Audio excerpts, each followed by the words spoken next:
Assalamualaikum warahmatullahi wabarakatuh.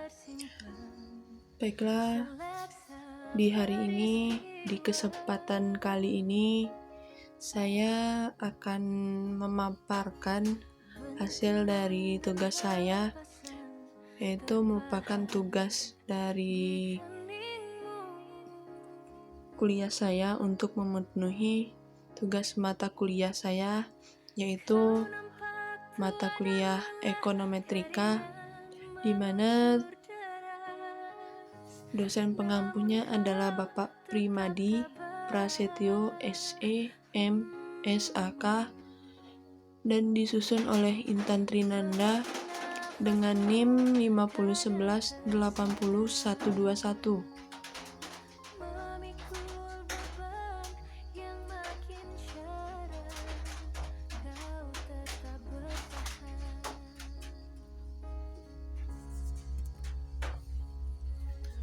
Di halaman ini saya akan memaparkan yang pertama mengenai regresi berganda, yang mana pada analisis regresi berganda ini saya telah membuat bagan untuk mengetahui bagian-bagian apa saja yang akan saya paparkan di slide berikutnya. Pada bagian yang pertama itu saya akan membahas mengenai asumsi, dan di bagian yang kedua saya akan membahas mengenai struktur ragam peragam penduga. Di bagian yang ketiga yaitu mengenai karakteristik pemilihan model terbaik, dan yang keempat saya akan memaparkan mengenai R2, ADJ, R2, AIC, FPI, SBC, Hakichi.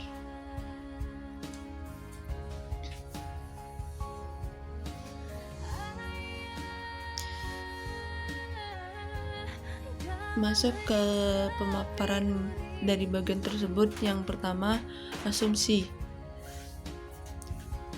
Pada asumsi juga dapat kita jelaskan, yaitu mengarah ke dimana asumsi-asumsi model regresi linear berganda menurut Gujarati atau di tahun 2003. Asumsi-asumsi pada model regresi linear berganda sebagai berikut. Yang pertama, model regresinya adalah linear dalam parameter. Yang kedua, nilai rata-rata dari error adalah 0. Yang ketiga, variasi dari error adalah konstan atau homoskedastik.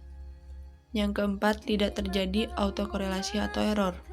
Yang kelima, tidak terjadi multi-olingeritas pada variabel bebas. Yang keenam, error berdistribusi normal.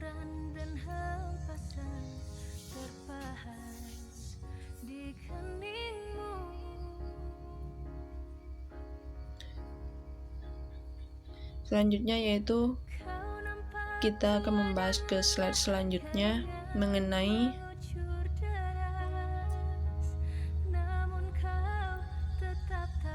pelanggaran terhadap asumsi linear berganda.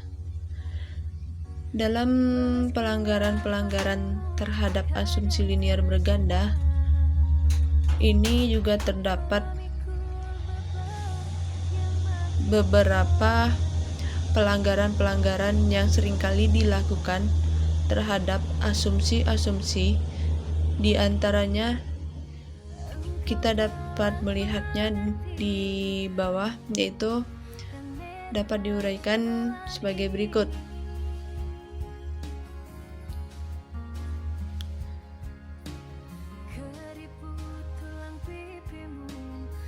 Pada pelanggaran asumsi linear berganda terdapat 3 pelanggaran, yaitu pertama, multikolinealitas adalah terjadinya hubungan linear antara variabel bebas dalam satu model regresi linear berganda menurut Gujari tahun 2003. Yang kedua, heterokedasitas adalah variasi dari error model regresi tidak konstan atau variasi antara error yang satu dengan error yang lain berbeda. menurut Wijarjono tahun 2007. Yang ketiga, autokorelasi adalah terjadinya korelasi antara suatu variabel error dengan variabel error lainnya.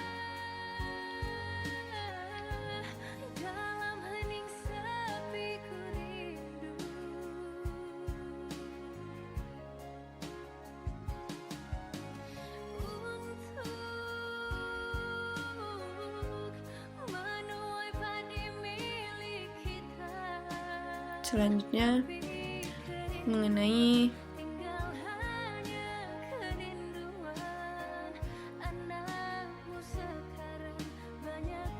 pembahasan yang mana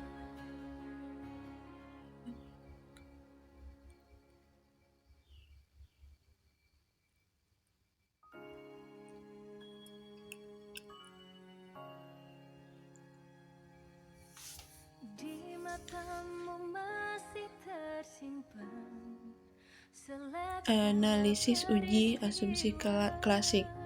Pada analisis uji asumsi klasik ini juga terdapat beberapa uji di halaman berikutnya. Di halaman ini yaitu yang pertama uji normalitas. Dan penjelasan mengenai uji normalitas itu merupakan yang mana uji normalitas ini juga memiliki tujuan, yaitu bertujuan untuk menguji apakah dalam model regresi variabel, pengganggu atau residual memiliki distribusi normal atau tidak. Model regresi yang baik adalah yang memiliki distribusi normal. Uji statistik yang dapat dilakukan dalam uji normalitas adalah uji Kolmogorov-Simov. Secara multivarian, sebuah uji normalitas dapat dilakukan terhadap nilai residualnya. Data yang distribusi normal ditunjukkan dengan signifikasi di atas dari 0,05.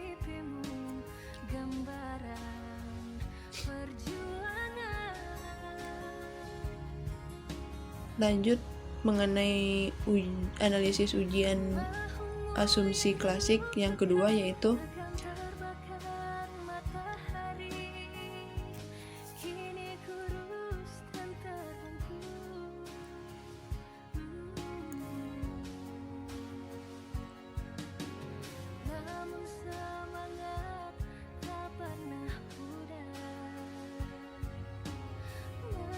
mengenai uji multikolonialitas. Dalam uji multikolonialitas ini juga terdapat penjelasannya, yang mana penjelasannya itu juga memiliki tujuan, yang bertujuan untuk menguji apakah model regresi ditemukan korelasi antara variabel dan independen.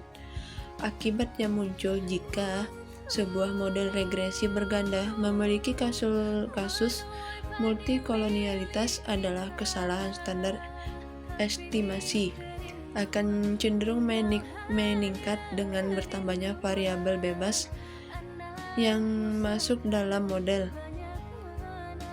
sehingga signifikan yang digunakan akan menolak hipotensi nol yang semakin besar. Akibatnya model regresi yang diperoleh tidak sahih atau disebut juga dengan valid untuk menafsir variabel independen. Setelah uji multikolonialitas, selanjutnya masih ada lagi, yaitu mengenai uji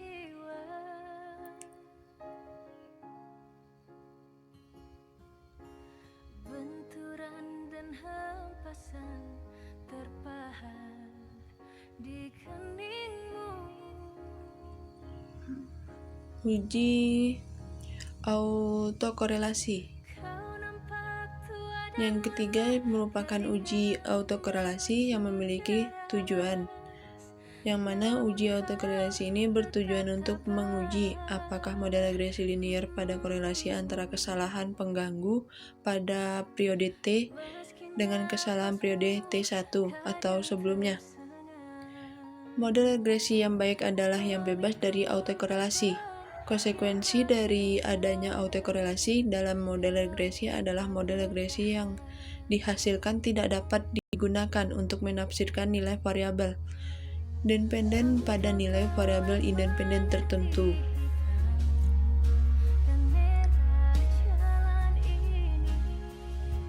Setelah menjelaskan mengenai uji autokorelasi, saya akan menjelaskan mengenai uji selanjutnya, yaitu uji heteroskedasitas. Uji heteroskedasitas bertujuan untuk menguji apakah dalam model regresi terjadi ketidaksamaan varian dari residual satu pengamatan dan pengamatan ke yang lainnya. Jika varian dari residual suatu pengamatan ke pengamatan lain tetap, maka disebut homoskedasitas, dan jika berbeda disebut heteroskedasitas. Model regresi baik adalah model yang terjadi heteroskedasitas menurut Gozil tahun 2006. Konsekuensi adanya heteroskedasitas dalam model regresi adalah penafsiran atau estimator yang diperoleh tidak efisien, baik dalam sampel kecil maupun dalam sampel yang besar.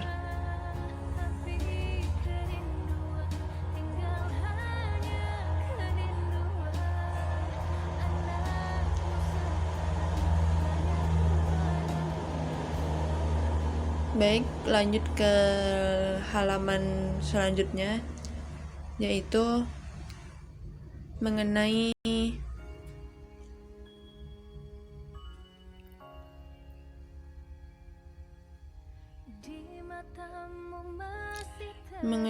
goodness of fit dari garis regresi berganda R2 atau disebut juga dengan R kuadrat.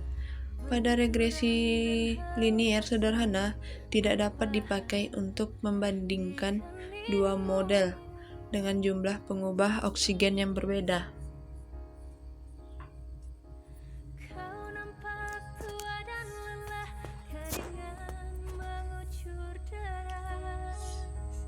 Ketika jumlah pengubah yang disebut dengan X ditambah promosi keragaman yang ditandai dengan Y yang terjelaskan oleh X akan selalu meningkat.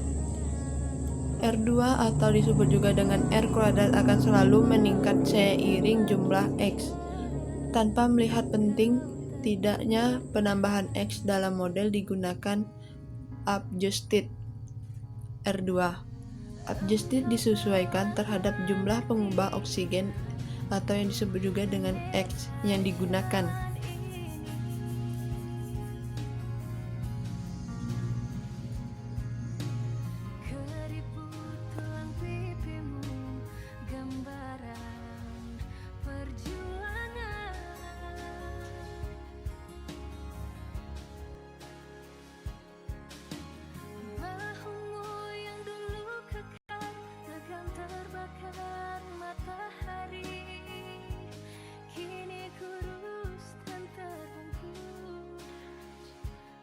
Adjusted R2 dengan penyesuaian terhadap jumlah pengubah oksigen. Adjusted R2 dapat digunakan untuk memilih model mana yang terbaik berdasarkan jumlah pengubah oksigen yang dipakai. Terbaik adjusted R2 sama dengan 1. Kriteria lain pemilih model.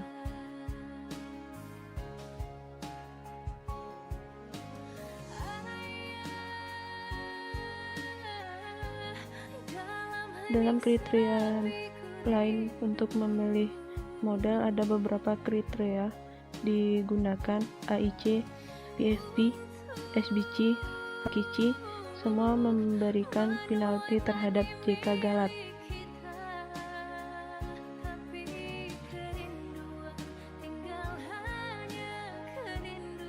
Yang mana semakin banyak pengubah oksigen, semakin besar penaltinya. Model terbaik atau berdasarkan jumlah pengubah oksigen dipilih dari nilai terkecil kriteria tersebut terdapat ada dua. Yang pertama, harapan. Model terbaik mempunyai nilai terkecil untuk semua kriteria. Tidak selalu terjadi akibat bobot yang berbeda. Yang kedua, AIC.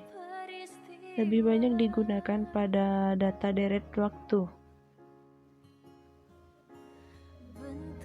Selanjutnya, yaitu mengenai secara umum metode penentu model terbaik dibedakan menjadi dua.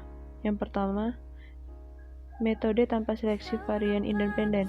Metode yang memasukkan seluruh varian independen yang digunakan berpengaruh ke dalam model, yang mengakomodasi adanya kolonialitas atau multikolonialitas. Contoh, branch slip component regression atau regresi komponen utama. Yang kedua, discrete regression atau regresi Gould. Metode yang kedua yaitu dengan metode yang seleksi. Metode yang melakukan seleksi varian independen yang masuk ke dalam model sesuai dengan kriteria atau prosesnya. Contoh, metode backward, forward, stepwise, backbased. Metode backward melalui atau mulai dengan model lengkap, kemudian varian independen yang ada dievaluasi jika ada yang tidak signifikan, dikeluarkan yang tidak signifikan. Dilakukan terus-menerus sampai tidak ada lagi varian independen yang tidak signifikan. Metode yang kedua yaitu forward. Varian independen yang pertama kali masuk ke dalam model adalah variabel yang mempunyai korelasi tertinggi dan signifikan dengan variabel dependen. Variabel yang masuk kedua adalah variabel yang korelasi parsialnya dengan variabel dependen adalah tertinggi kedua yang masih signifikan. Dilakukan terus-menerus sampai tidak ada lagi variabel independen yang signifikan.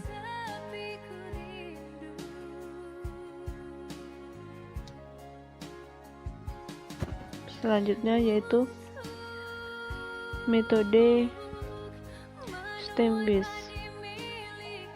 Gabungan antara metode forward atau backward. Variabel yang pertama kali masuk dalam variabel yang korelasi tertinggi adalah dan signifikan dengan variabel dependen. Variabel yang masuk kedua adalah variabel yang korelasi parsialnya tertinggi dan masih signifikan. Setelah variabel tertentu masuk ke dalam model, maka variabel lain yang ada di dalam model dievaluasi. Jika ada variabel yang tidak signifikan, maka variabel tersebut dikeluarkan. Setelah metode stepwise, selanjutnya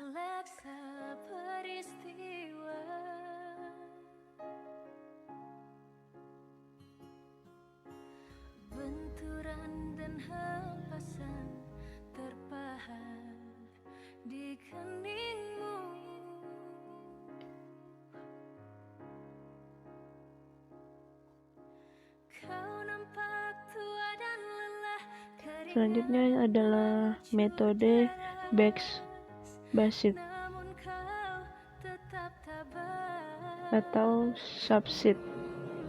Metode yang menyajikan K buah model terbaik dari setiap kelompok model regresi berdasarkan banyaknya variabel independen kelompok dengan 1, 2, sampai dengan seterusnya hingga K variabel independen.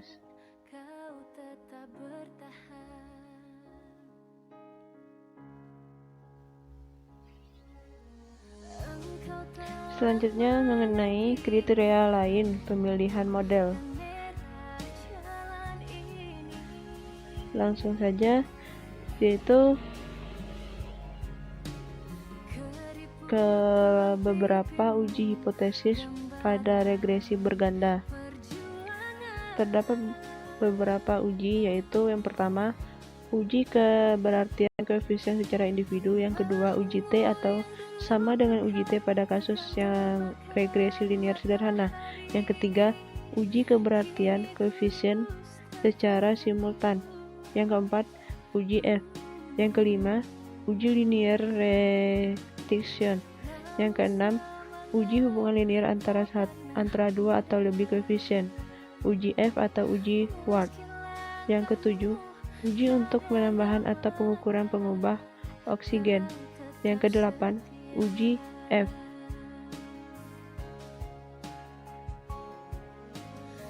Selanjutnya langsung saja, yaitu goodness of fit.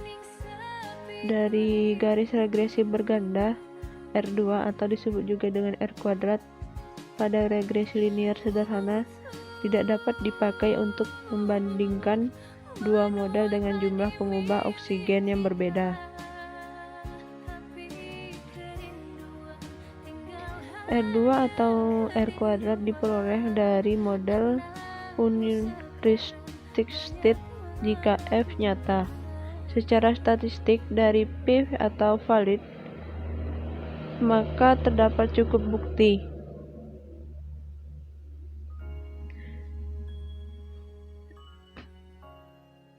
Sekian dari pemaparan dari hasil tugas kuliah saya.